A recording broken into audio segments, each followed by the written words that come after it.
Thank you for tuning in to the best parenting show on the internet, Post Daily Dose. It's the Post. It's the Post. It's the Post. The Post Daily Dose. It's the Post. It's the Post.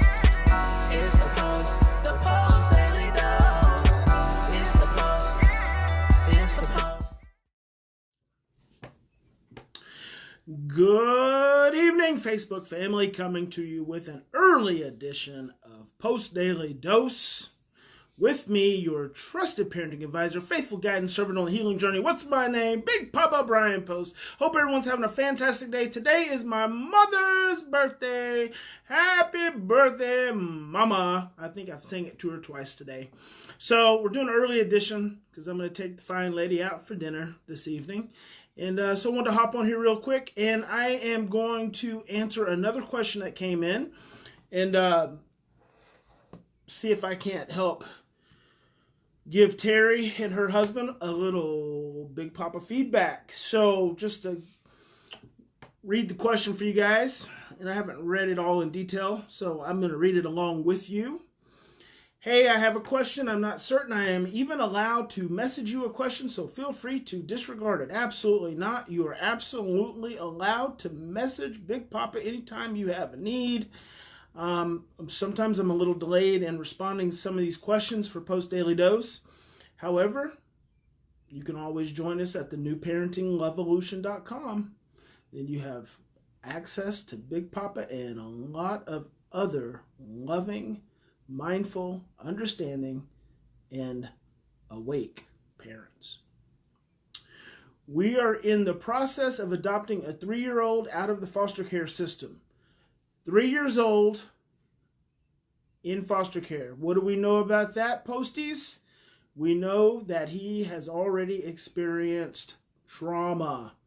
3 years old, we know that his amygdala is fully online. Rachel, what's up with you? We know that his amygdala is fully online, hypersensitive, so we know he is stress sensitive, and we know that he's fearful. We don't know all of what his early history is, but let's keep reading. We know that his hippocampus is delayed, right? Talked about this yesterday. Taken into care at birth and placed with a wonderful foster placement we are good friends with. So, now, I made this statement yesterday when I read the question from Melissa, because she said it was a good adoptive placement, a good orphanage, clean. And I said, doesn't matter. Well, I want to qualify that a little bit further.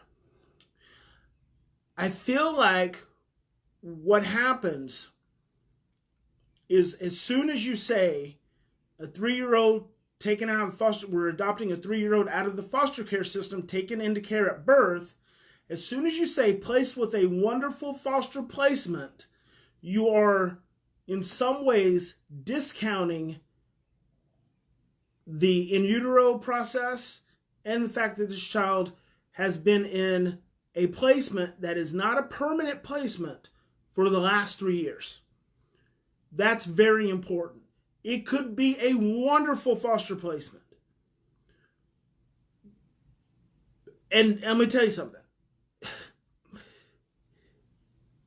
A wonderful foster placement where a placement is terminated at 3 years old is another significant rejection to the child's neurophysiologic cellular system. It's another serious rejection to the mind-body system. This alone, in addition to the first loss for this child, is going to have an impact. And perhaps even more so because it's been a wonderful foster placement. There's nothing wrong with families who foster a child up to a certain age and then allow that child to be adopted. There's nothing wrong with that. And I don't want you to hear me saying that. What I want you to understand is that this child has developed a regulatory bond with this placement. This placement has helped this child start to develop some sense of regulation, some sense of security, some sense of significant attachment. Now there's going to be another disruption. this is going to have an additional impact. Biggest problem with foster care system is that kids don't get they don't get permanent placements, and they usually don't return to family of origin. Whole nother lecture for you guys. So I want you to understand when I make that statement exactly what it is that I mean. Hey, good evening, Stefan. Mom, Stefan's wishing you a happy birthday.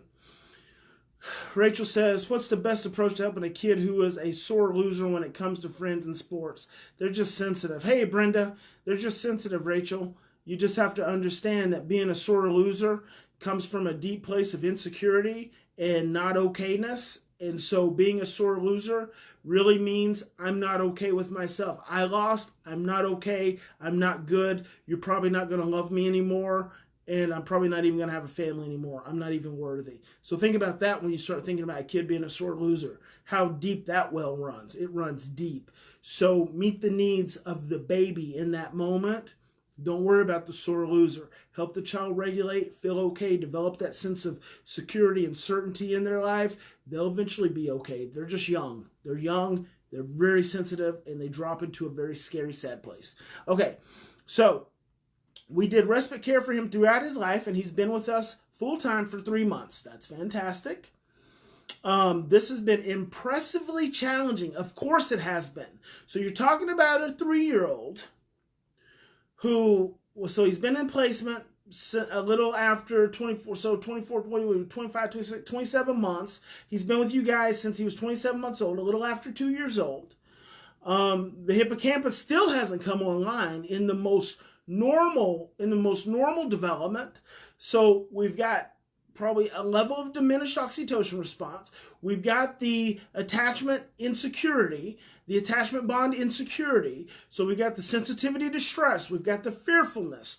So we've got a lot of things working against this little 3-year-old already at this time. So yes, we should expect that it's going to be impressively challenging. Impressively challenging is a great word.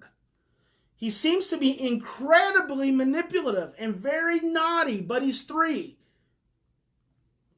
The amygdala is fully online. So his amygdala is supercharged. Anytime we experience trauma, the amygdala gets supercharged. The hippocampus gets diminished. The hippocampus is supposed to help us start to think clearly and to start to help us have short-term memory. Your hypothalamic response can be diminished, can be deficient, can be delayed. It's fantastic that he had a very good foster placement. It's very good that you guys have been able to take care of him. But what you're seeing as manipulation and naughtiness is survival. When we are seeking to survive, when we feel insecure, when our very foundation of life, there's no certainty to our very foundation of life, and at this point, there's no certainty to this child's very foundation of life, you better believe I'm going to be somewhat manipulative because I need to be able to have some certainty in my life. I need to know that something is permanent. This child's not been able to develop any permanence in their life. I need to be able to know that there's some permanence in my life. And you better believe I'm going to be stressed out a great deal of the time. And that's where the naughtiness is coming out. The child's not naughty. The child is stressed out. The child is fearful. The child is overwhelmed. Okay, so I just want to reframe those two things for you because I think it's so important that you just take, God evening to you, Harold, Mr. Harold, just take those lenses that you're currently looking through, those lenses that say impressively challenging, those lenses that say incredibly manipulative, those lenses that say very naughty. Take those lenses, take those sunglasses right off your face, set them down, step on them, just step on them. They didn't look good on your face anyway. You're so beautiful. You and your husband are so beautiful. Just step on them. Kick them out of the way. Put these on here. Put these on. These big pop-up lenses. Put those on.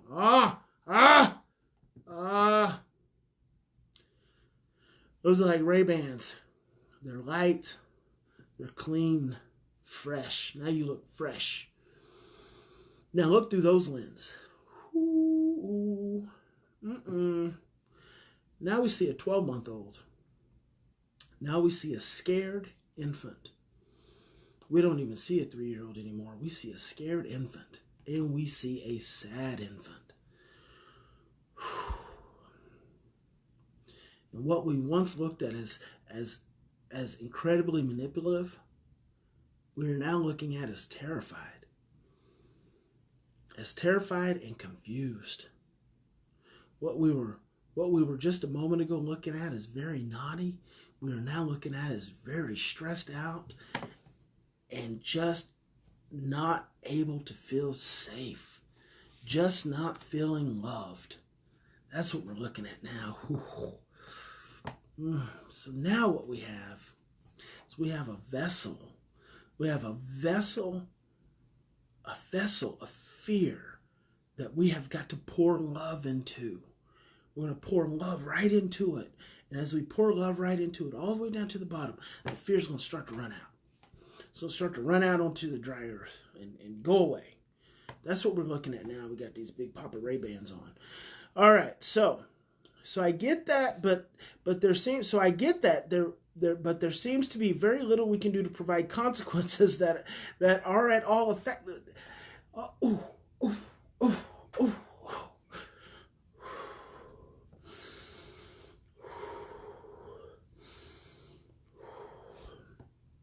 This has been impressively challenging. He seems to be incredibly manipulative and very naughty, but he's 3. So I get that, but there seems to be very little we can do to provide consequences that are at all effective, which I can deal with, that part, but...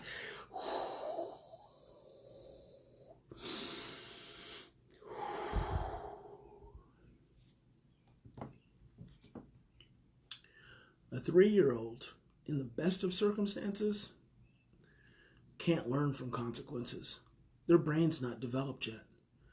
Their brain is not developed to a level that says, if I do this, this is going to happen an hour from now. A 3-year-old is very present in the moment. Their brain doesn't retain enough short-term memory at this point in development in the most natural, in the healthiest, most optimal developmental environment. This child is 12 months at best of even beginning to have any ability to think in the midst of his stress and not be completely primal, and to begin the seeds of being able to have any kind of short-term memory. 12 months could even be a stretch. Oh, you've got a traumatized child in your home. You got a traumatized 3-year-old. You got a baby in your home. You got a baby in your home. A baby. You don't have a 3-year-old. You have a baby. Are you going to really consequence a baby? No. My husband and I have been listening to your book and From Fear to Love, and we really get from listening to it that he is in a fear state. You don't really get it. Ooh, but you want to. You're trying. Stefan says he feels a Ray-Ban deal coming. You're trying. You're absolutely right. It is hard to de-escalate violence when you're being punched, Shari. And I've done a couple of daily doses on violence and aggressiveness. And I want you to dig into our videos in the past and think about those. You're trying to believe that he's in a fear state, but when you understand that someone is in a fear state, you don't see manipulation and being naughty. When you understand fear, you understand stress. Not even that. You've got an infant in your home. I want you guys to stop thinking of him as 3 and start thinking of him as an infant. This made a lot of sense to me. Good. As we invest concentrated positive time into his little being, we find he gets more and more and more clingy.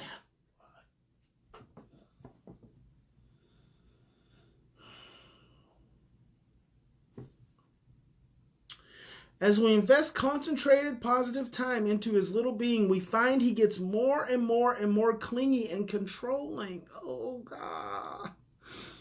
Ugh.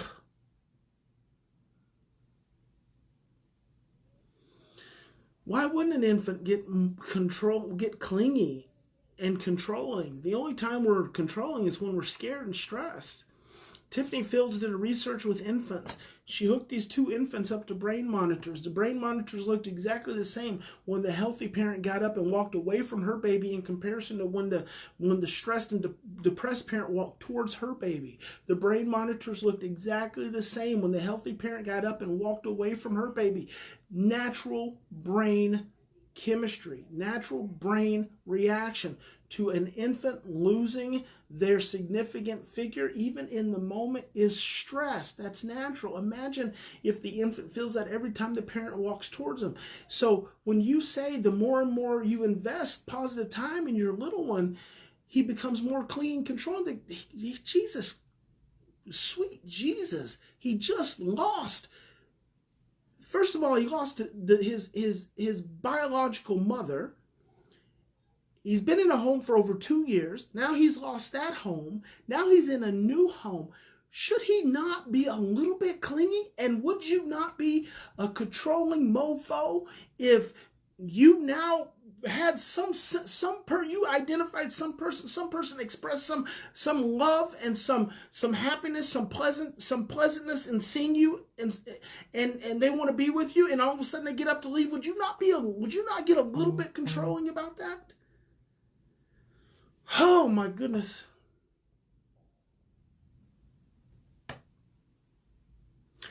A baby, 12 months. Babies should be clingy. Babies should be controlling if there's such a thing. There's no such thing as controlling. The only time we seek to control is when we're stressed out and scared. And then you're just stressed out and scared. It's not about control. It's about being stressed out and scared, trying to make your world safe. He's trying to make his world safe. He's trying to make his world safe. He should be clingy. You want him to be clingy to you. Thank God he's clingy to you and not pushing you away and completely shut down, completely stiff as a board, and not wanting anything to do with you.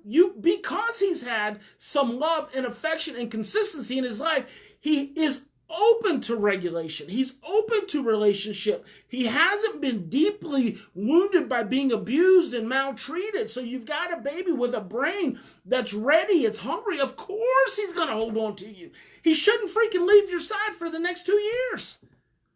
You want to repair the damage that's been done? Keep him with you for the next 2 years. I mean, think about all the times when you're going to have to go off and leave this child who's now his biggest woundedness is abandonment. Every time you leave this child, he's going to drop into abandonment. Every single time, he's going to drop into abandonment. So it feels like we're going backward and making him manageable. No, you're not. You're not going backwards and making him manageable. It's not about making him manageable. It's about helping him get regulated and feel safe and secure. You help his brain learn to regulate stress.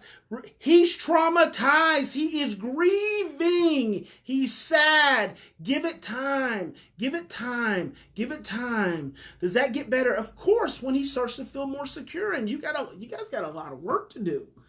You got a lot of work to help this child work through this trauma of this loss. You're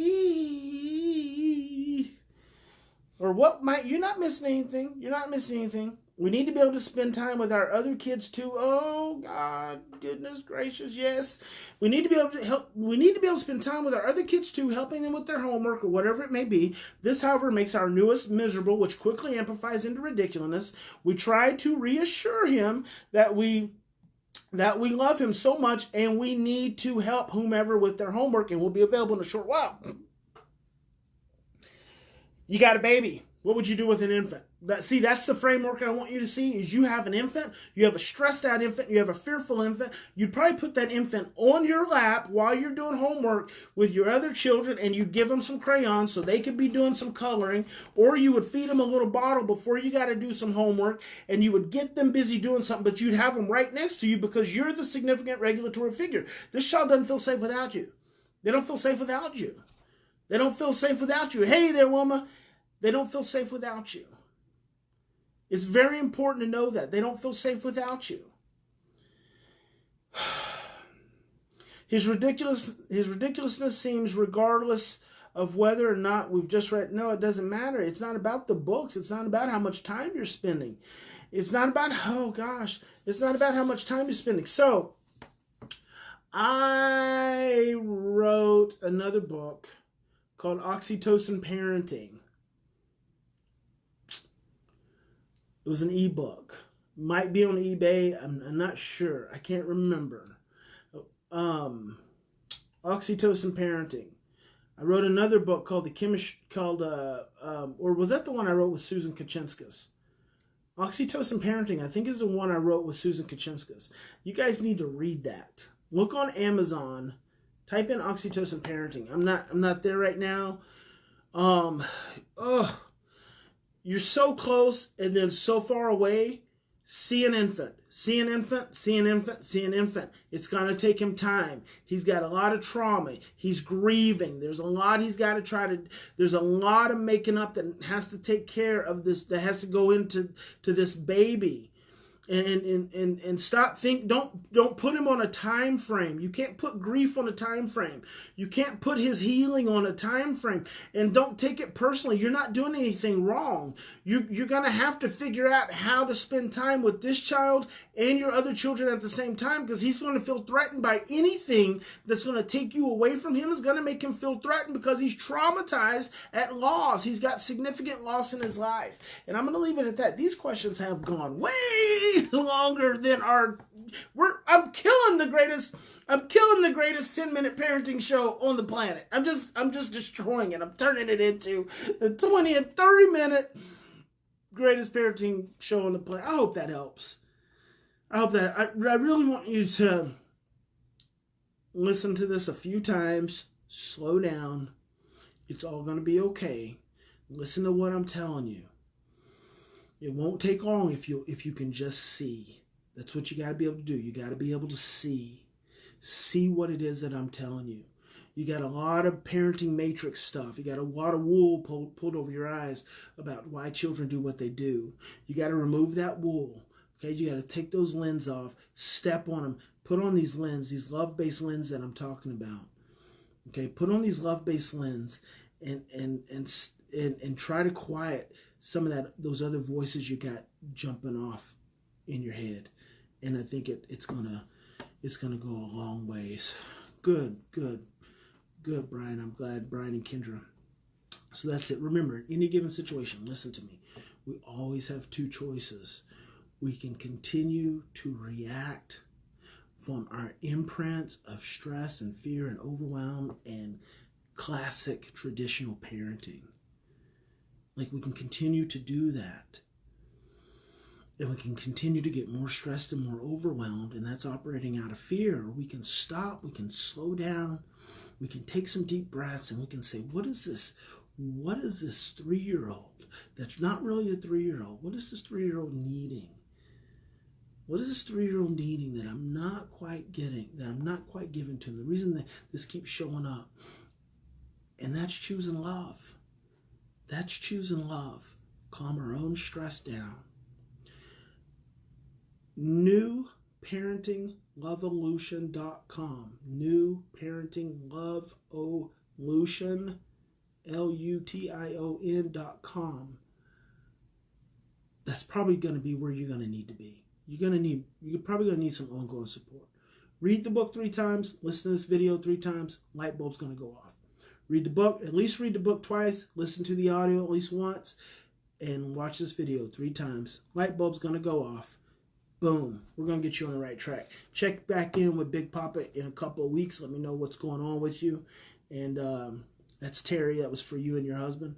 God bless each and every one of you. I'm going to go celebrate my mama's birthday. I'm not going to tell you her age. She would get upset with me. I'm not going to tell you her age, but I'm going to go celebrate my mama's birthday. Big Papa loves you. Let's see. Tomorrow I am en route. So that's why I wanted to answer these questions, because tomorrow I'm probably going to be in an airport in San Francisco about this time. So it'll be just phone stuff. I won't be able to have my computer here. So we'll see you guys soon. Talk to you later.